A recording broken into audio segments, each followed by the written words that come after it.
I am here today, actually tonight here, probably yesterday there or something, with Jae Maloney, who's a senior consultant for XR within KLM, and he's been there for 20 years doing this. Thanks for joining us.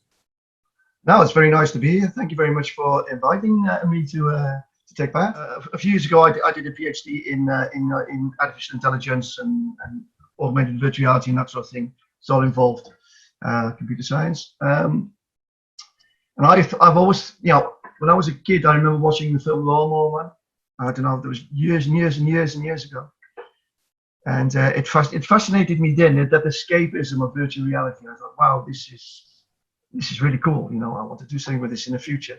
And we never really got the chance until a few years ago when the hardware became accessible for the general public. And I thought, we need to integrate this within our business because, exactly what you said, the possibilities, they're endless. And if I is it okay if I keep talking? Yeah, go.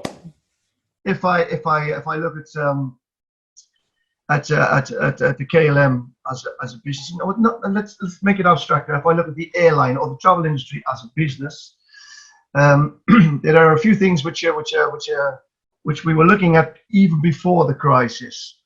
One of the things is within KLM we are two companies in theory. We've got Air France, we've got KLM, and we've got 4 headquarters.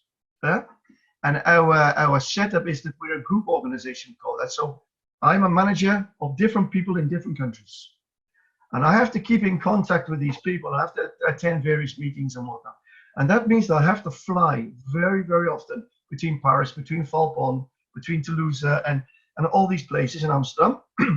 And this is not only killing for my own personal carbon footprint, it's also very expensive financially.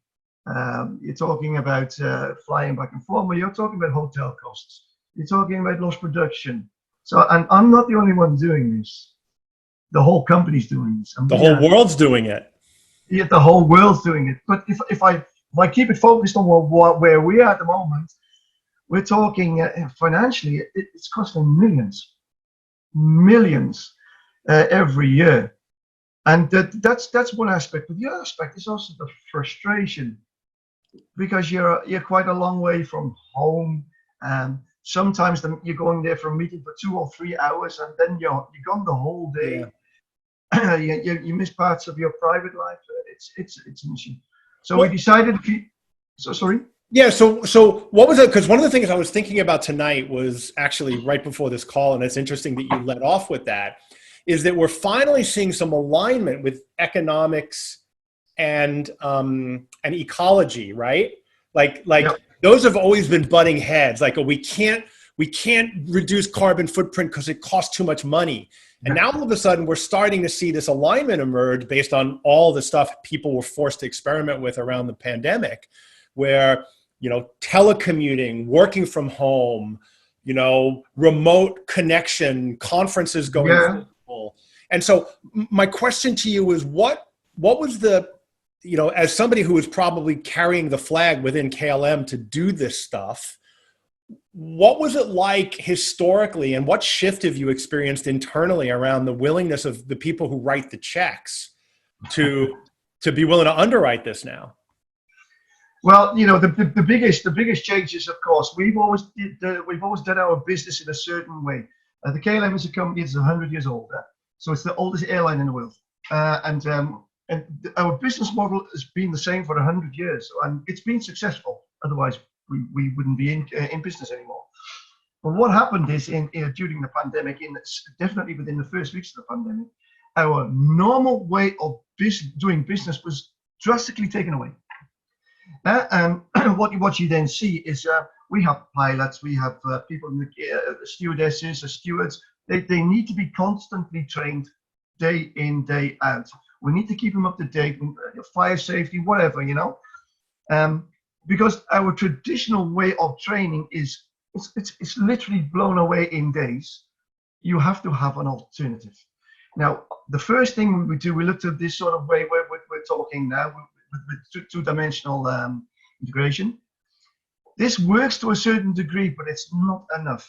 Simply as that. So, we, as a technology, virtual reality, it comes out of the niche very, very, very quickly then, and it's being seen now as an alternative, because in theory, within virtual reality, you're able to give classical trainings in a virtual world. And we are now getting the money people are getting on board there, because they're starting to see the possibilities of this technology for not only for now, but also for the future way of working. We have to find a different way of working now. We have no choice. Yeah. So these technologies are really, really right on the main board at the moment for us. What are they saying? What are the biggest differences? Like, so, they're talking about Zoom fatigue all of a sudden is a thing. And, and psychologists are coming out and explaining why we're not wired to be able to watch like 19 faces on a screen for 12 hours a day. What are some of the biggest differences that you're seeing or your organization is seeing in VR versus the way most people are rushing to do it, which is basically video conferencing? Well, just look at the way that the conversation that we're having at the moment. It's two-dimensional. So you're saying something, I have to wait till you stop, and then I can say something. It's not a normal way to communicate. Dutch people, they have the characteristic where they like to talk in between each other. It's the way they communicate, and they've been doing it since light. This way doesn't work for them very well. But in virtual reality, and this is where we're experimenting with now, one of the things that keeps coming up every time, within virtual reality, you're able to have a normal conversation. You're able to do things which we normally do, turning from side to side to talk to people. It seems like a small thing, but it's very, very important to get a communication, to get a link with the person with who you're communicating with. These are basic things, but very important. Yeah, interesting. And it is the little things that we don't think about. It's the little subconscious cues that we miss in conversations that, the facial, because right now you're about this big on the screen and the resolution isn't great. And so I can't see the nuance that happens in a conversation. And then you freeze.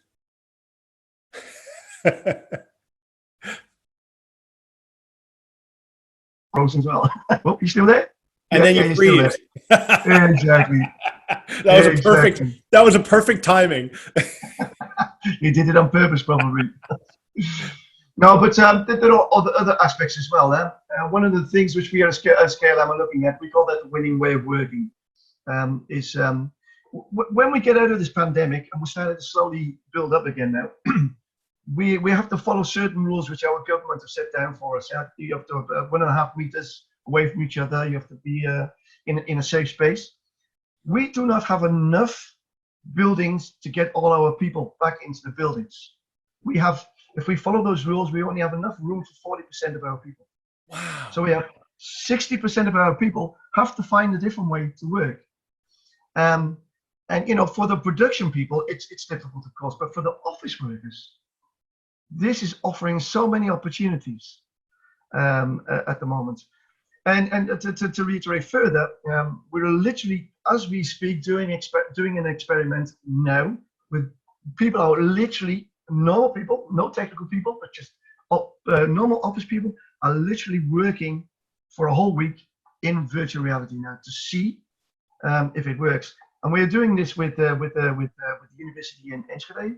We're doing this with the TNO, which is an investigation bureau within Holland. We're doing it with a few other universities, and we are studying the effect, literally scientifically, of what it's going to achieve and what we're missing. Wow! How many employees are in that program? This is the first phase. So this is for, at the moment, there are 10 people, and they're high in the company as well. These are people that make decisions, because we need to get these people on board. So we're investigating this with this team, and the idea is to get the big issues out first in the first phase, and then we'll be starting to roll out to more teams to see if it's a feasible option. We don't think it's going to be a complete replacement for what we're doing now. We think it's going to be an enhancement for various meetings. That's the thing. That's the thing I'm curious about, and I think everybody's curious about, is because the people who contact me asking, the question is, where does VR make sense? Because it doesn't make sense everywhere, right? I mean, Zoom conferences work for some things, and there's different telephone works for some things, and email works for some things. Yes. Where is it too early to tell, or where are you seeing where VR is all of a sudden becomes the killer app that people have been looking for? It's for us, it's collaboration. The Air France KLM is an agile company, so we work with Kanban boards and an agile process. What we're seeing within the way that we're meeting now, this doesn't work for collaboration, for brainstorming, for putting yellow notes on boards and that sort of thing. Virtual reality is a fantastic medium for this. It works very well. If nothing else, just stand-ups. Just stand-ups, yeah. Is there a platform that works really well for that yet, or? Yes, we are experimenting with 3 companies at the moment. We are experimenting with Glue. Glue is a company from Finland. We are very far with Glue. We've got our own environment. We've custom built an environment. And if you would like to have a tour, I can also give you a tour. Then you can experience it for yourself. Cool. And there, people are really working in that environment at the moment. We've made our own KLM Air France rooms with the whiteboards, and you can draw everything 3D, everything. That works quite well. We're also working with Engage. I don't know if you know this company. It's an Irish company. Yep. They have fantastic features where you can work in your own PC in virtual reality. This is very, very strong. And we're also starting to collaborate with a company from the States called Spatial. Yep. And Spatial for 2 things. They have a nice virtual reality environment, but they also have a great augmented reality environment. And with Spatial, we're starting to look towards our engineers, with our aircraft engineers. We think that there could be a good possibility there. It's still very early days. The thing that we're really, really interested in is the adoption of these technologies. I think a good example could be, I was yesterday talking to somebody in virtual reality who would never used virtual reality before. And I said, draw in 3D. You've got a 3D tool in front of you. Draw a box. And the way they drew the box is how they would draw a box in 2-dimensional on a piece of paper, like this and like this. I said, but you're in a 3D environment and you do not have to draw in 2D. Draw a box how a box should be. And all of a sudden, you see that switch. Wait, this is different. Yeah. And that's why it's important for us to find a new way of working, to adopt these technologies, and not to use the old way of working as a reference point. But you remember, you've probably been around long enough to remember Web 1.0, and this is something I've been talking about. Like, everybody took their brochures and they put them on websites, and that was the first iteration, because people always take the old paradigm and bring it into the new paradigm, and that's why we're seeing people try to figure out how to do virtual keyboards in VR, and I'm like, no. Find another way of doing it. We don't need to be typing on a keyboard to create text in virtual reality. That's just silly. But people think in the old ways. It's going to take some time to break that down. Well, yeah, one of the things which we're looking at, following that line, is artificial intelligence. We would like to have a bot within the meetings itself, who actually does takes all the notes for you, is able to put them in a certain place where you can access them in the real world again. So in theory, you do not have to worry about what's being said or what's being collected. It's being ordered for you as you're doing your normal conversation. That's where we're looking at the moment. That's where we want to go. Yeah. It's going to save a lot of time and energy, because then you can focus on the things that you want to say and you want to show and want people to see. It's a great technology, and we have to find a way to be able to utilize this. But I think that's the way to go. That's the new way of working. Yeah. Are you guys using it? Are you guys using it in maintenance and repair of equipment, aircraft, stuff like that for training? Yes. Well, definitely. We have one environment within the KLM, which is focused on cabin crew training and also emergency training. Every year, 10,000 stewardesses from the KLM are trained in virtual reality through Wow. that system. Yeah, yeah. And It's a real thing. And I'm assuming that with the new distancing and cleaning stuff that's happening around the COVID-19, is that training going in VR to bring them back when they come back online? That's the idea. That's the idea. Of course, but as an airline, we are stuck for cash at the moment. As all airlines, we are really careful with how we're spending our money. So we're looking also to incorporate iPads and Android tablets and PCs into that environment as well. But if you take it further, we have within the KLM almost 4,000 pilots, and these pilots, they have to be constantly trained. We do not. We have I think about 12 or 14 sims, flight simulators. They're expensive. They're very expensive, and to keep these pilots into these sims, 4,000 divided by 14 is a lot, you know. So what we've done, we've actually virtually built a cockpit. Literally, so we're, on the Quest, we've with hand tracking. So literally, you can click all the buttons and turn all the knobs, and we call that familiarization. That's a part of the training that's not by law needed, but it's something which they always do in the flight sims. But now they don't have to do this because they can do that virtually, and that saves a lot of time and energy and money, of course. That's fascinating. Yeah. And of course, we're really waiting for the technology to advance that far, where we have hand trackers, which you can literally feel. Yeah. The buttons. This is going to be a game changer for us. Have you guys looked at the ultrasonic tracking? I think Ultra Leap, they're called now. It was Leap Motion and Ultra Haptics, and they have those, and it would seem like for something like buttons and switches and things, that would. I know that's not cheap either, but it's got to be cheaper than a flight simulator. Oh well, yes. Yeah. Yes, we are in contact with a few companies at the moment who are delivering these sort of products, and we are beta testing with a few. But the technology is still not there yet. They're getting closer. But I think we still have to wait a time yet. That's been, I think, the biggest frustration and challenge is that. I think Charlie Fink said, it's VR's, time for its close up, and they're just not ready yet. Like it's still a little bit too bleeding edge for some of the use cases. And I hope that, I'm hoping that people are patient with it and stick with it, because I think the benefits are fantastic.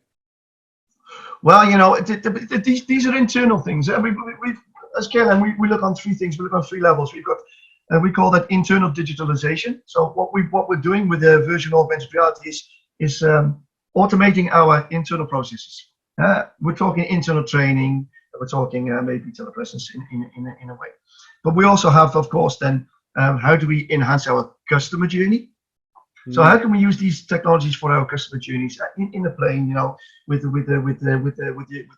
virtual reality glasses on, watching your own entertainment system. Now we're looking at this as well. But the other one is, of course, the disruptive part of our journey.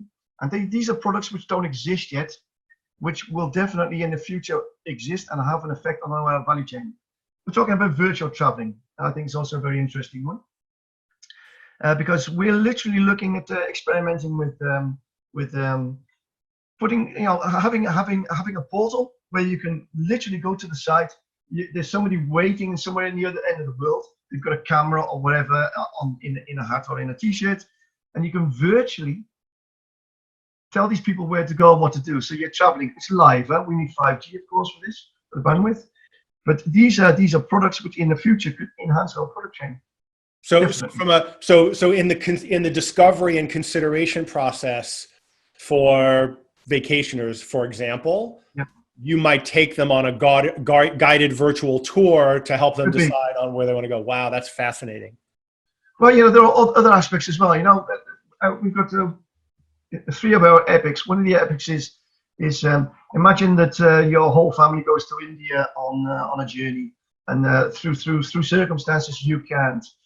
You can actually travel with these people, experience what they experience, and then at home at night. They're sitting down in a restaurant, you're communicating and conversing with these people, and they get a menu, and they order the food from the menu. You get virtually a menu. You order what you want, They get their food. Your food will be brought with a drone. Literally, yeah. So you're experiencing what they're experiencing. You're able to talk with them and communicate. Another aspect is in certain parts of the Dutch society and also other European society, not everybody can go on a class journey because maybe it's not financially possible or whatever. We are trying to get this technology so far that everybody can visit virtually and experience what people really experience. Maybe go to Paris for a weekend and really feel Paris. Yeah. It's what the great thing about technology, it's a great enabler, but it's also a good provider for the people who have less. What I love about that concept, because look, I spend a lot of time in technology. I spent my whole career in bleeding edge technology, but it's always about the experience that technology can deliver. And what you're talking about is going from a transportation company to a travel experience company. Exactly. And that's a true paradigm shift. And is that something when you talk about that around the halls of KLM, do they roll their eyes and look at you like you're crazy, or? Well, yeah.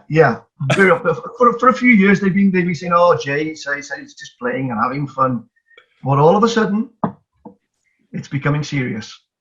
Well, I've literally told our bosses and said, "Listen, our biggest competitors are not the Lufthansas and the British Airways and whatever. It's the technology companies. If we don't create these sort of things, somebody is going to do it anyway." But then again, it's not about spreading a message of fear or interpretation. It's about how can we utilize these technologies to enhance our own product. Yeah. I remember when two-dimensional video conferencing first came out. We as an airline, we thought, "Oh my God, we're going to lose a lot of business here." We actually seriously thought about investing in companies to make our own product. But what happened is people do this sort of meetings, but still they like to travel and meet people face to face. Yeah, as I think as humans, we have this innate need to explore, or certain segments of the population do. And just recently in Australia, they did a poll. 85% of the people said they're looking forward to traveling again. It's an innate human need. And so it's never going to go away. But like you said, it's not everything is accessible to everyone. I'm lucky. I flew 1 million miles in the last 4 years. I'm really fortunate. I know that most people, like I go to places at the drop of a bucket and people are like, "Oh my God, I would love to go there someday." And I take it for granted. And so for the people who can't do it as much, it's a great enabler. Yeah, but there's also psychology behind that, because if somebody says you can't do something, then you want to do it. That's the way it works. That works. But the biggest business case that I think is lying in the air for everybody in this technology, if they see it, is this. If you look at all the people in the world, and I've really done research on this, you look at all the people in the world who travel 100 kilometers from their house. You take that whole population, you count that population, you'll find quite quickly you come to about between 15 and 17% of the whole world population who travel. So you're talking 85% of the people in the world do not travel. Now, that could be for many reasons, financial or whatever, But if you look at that 15% then, and you look at the Air France KLM share of that 15%, it's 0.4%. So everything we do, every profit we make, every loss we make, everything we do is in that 0.4%. Where I said, let's switch it around and let's look at that 85% then, because I think that's a real market. I think that's a huge market. If you can tap into this, you have a product. Yeah, and you don't need a big percentage of that to move the needle, considering all the infrastructure cost, capital costs that you guys have, the debt that you have to service to buy the airplanes. Exactly. Like I've thought about a business I would never want to run, and an airline is probably at the top of the list. I have the complexity involved in managing and running an airline, and just the logistics is just blows my head. Well, we're in an airline. It's a fantastic business. I think I love the airline business, but you're always right on your toes, always. I've been working for the KLM for 20 years. And I don't think I've had a year where I think, okay, now it's okay. There's always something going on. Yeah. And of course, what's going on now is huge. It's killing for us. But we will come out of it. I'm convinced. Yeah, well, hopefully, yeah, and I, I've started 7 businesses myself, all small businesses, and I just, and it's always a struggle running a small business, and so I have actually a lot of empathy now for people in big businesses that are going through a lot of the struggles that small businesses are always going through, which is a sense of it's really an existential crisis for companies in big industries that everybody thought were too big to fail. And so for all the employees there and the workers and the executives, like everybody, everybody's freaking out. And hopefully you guys all come through this. I'm sure after 100 years, you have at least another 100. So what's 100 years from the future look like? Do you guys have those visioning sessions? Well, I have a strategy for the 100 years, but I don't think the KLM has a strategy yet. Our strategy at the moment is 3 weeks, so which is a little bit different. But as I said, I think if the airline wants to survive, then it'll have to drastically change its business model, and it'll have to rely and start to focus on the experience. I was doing a lecture a few months ago in India to all potential PhD students, and I said literally to them, I said, these are the people who will change the world. These are the people who will be writing the algorithms which we'll be living by in the future. And I said, you've got one chance in life to actually get it right. You guys really have to start to think as a collective to see as a total population get this done now. These chances do not come along quite often. What's a good algorithm for one is a bad algorithm for another. So you have to really get together and make sure that everything is the right way. And I think as an airline, our focus should be definitely holistic now, and to look how can we get this experience to more people, make it more accessible, but at the same time concentrate on the environment and that sort of aspects.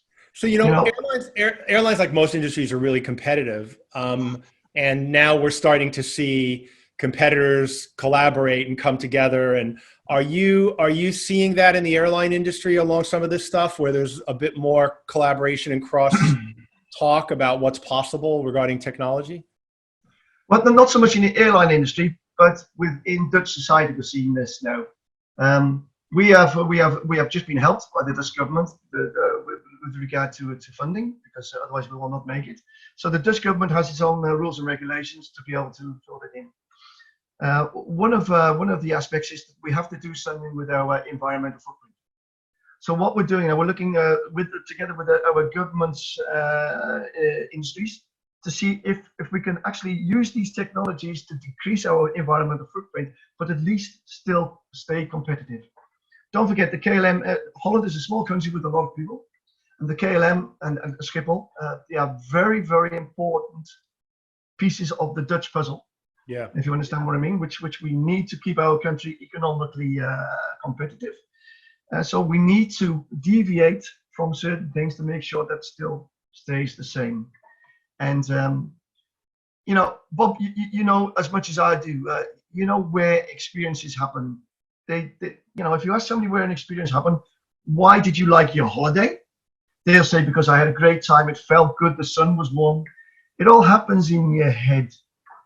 If you're able to tap into this and make that experience real in which way other, in the virtual world as well, then it feels like a real experience. Yeah, well, if anybody's going to figure that out, you guys are. I know, the Netherlands is one of the centers of human-centered design and the design movement, and you guys understand, how to tap into those innate needs and design for them. And so I think it's no surprise to me that KLM is at the forefront of looking and thinking about this stuff. Yes, but we have a lot of faith in these technologies, and it's been a long journey. We started quite a few years ago trying to implement these technologies within KLM, and we've experimented a lot. But now, because the old way of working has been drastically taken away, the alternatives are really starting to come on board now. And this is an exciting time. I'd love to. When do you think you'll have some results of the office worker tests that you're doing, and what's the timeline for that? Because I'd love to check back in with you and yeah, sure. Well, we're doing the first experiments next week, and then we're going to check the data and do the interviews, and then we'll have the first preliminary results, and then we'll know exactly what the big things are, and then we're gonna drill down to the next set of phasing testing. But we expect within 3 weeks to have at least a global view of what we can expect. For me, it's really exciting because don't forget, I'm a techie. I use these things the whole day. You can't see it, but I use these things the whole day. And, I'm used to this world. And I'm just really, really, really excited to see what other people think about it. And let's be truthful. We are doing an unbiased test. It's very important. We want, it could fail. And we know that it could also not be an option. Yeah. But I'm convinced that the issues that we're going to face are going to be the engineering issues, that it's not comfortable, it's too blurry, I can't read the text, that sort of thing. And I know in the future, these are all going to be solved. This year. All of that stuff will be solved this year. Exactly. So I'm really not concerned about that. What I'm more concerned about is the adoption and the speed of the new way of working. We have to see if we can let go of the traditional way of working.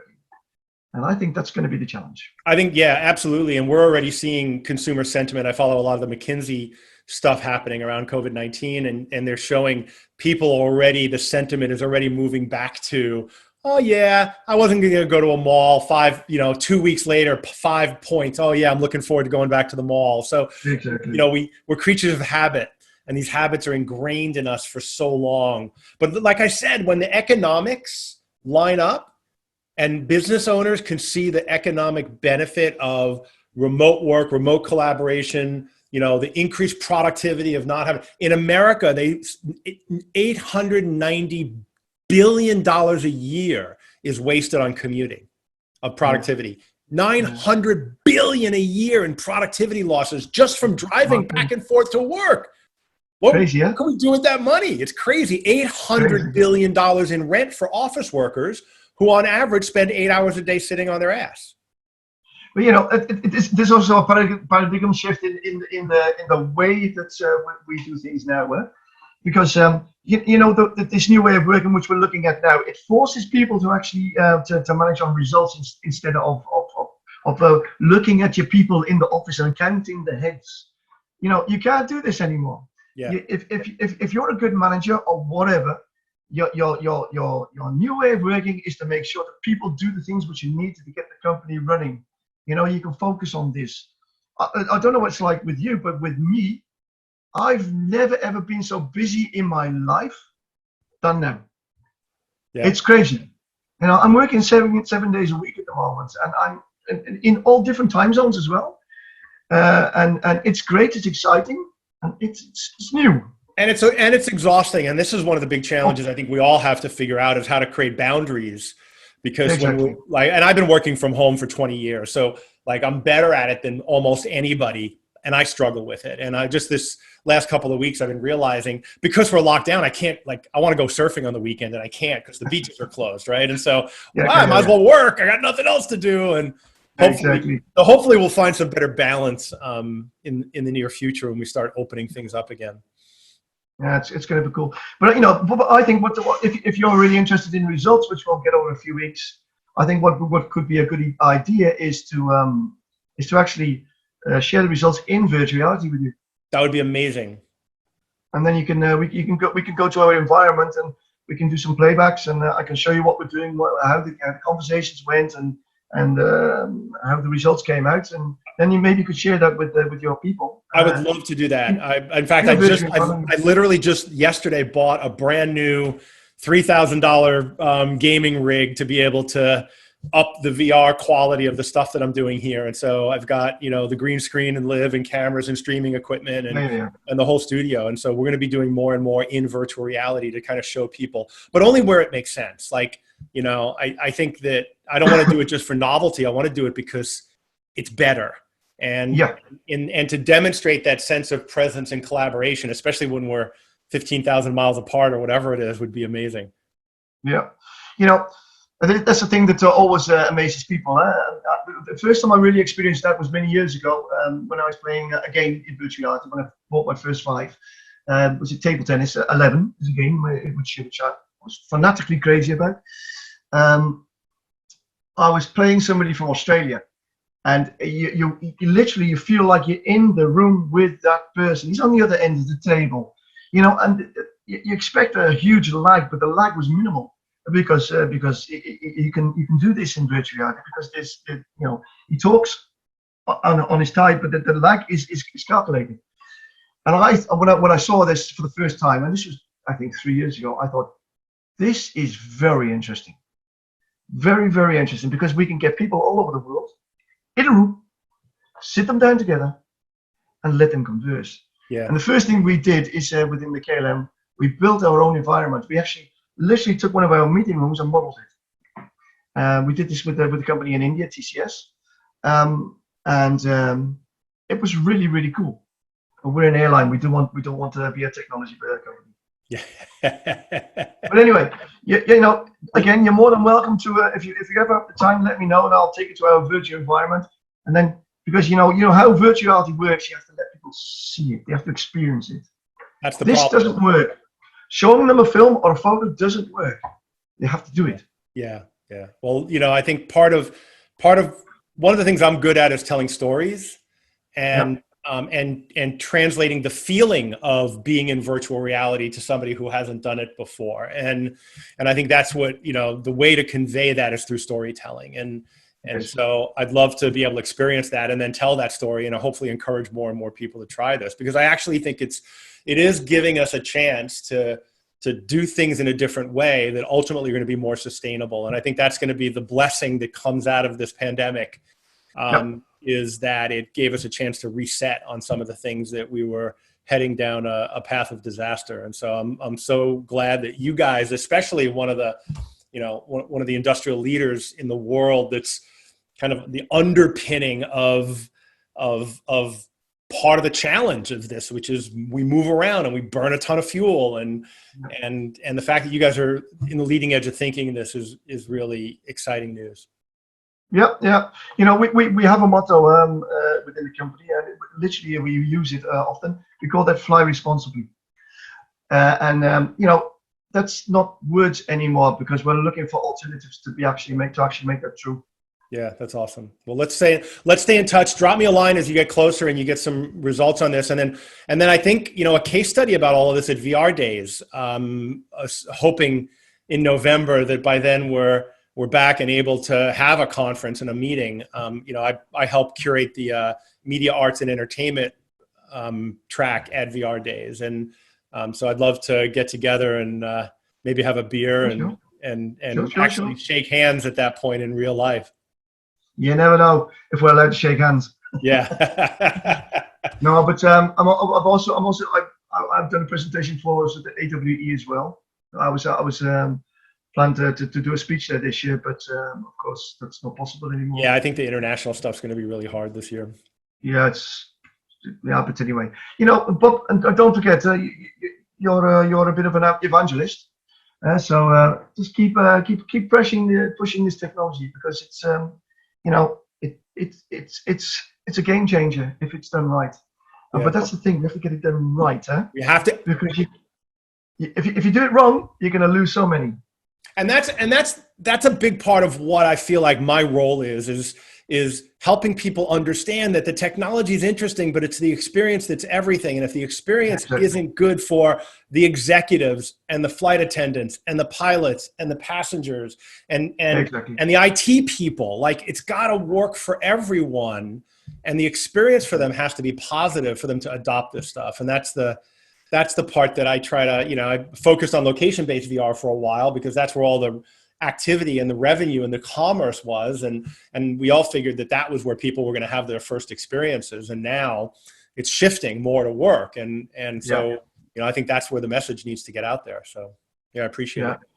And exactly. I think you're right. The commercialization of this technology is starting to really pick up now. So I think this is where we have to look. Big companies are really, really seriously looking at this technology. Yeah, that's awesome. I know.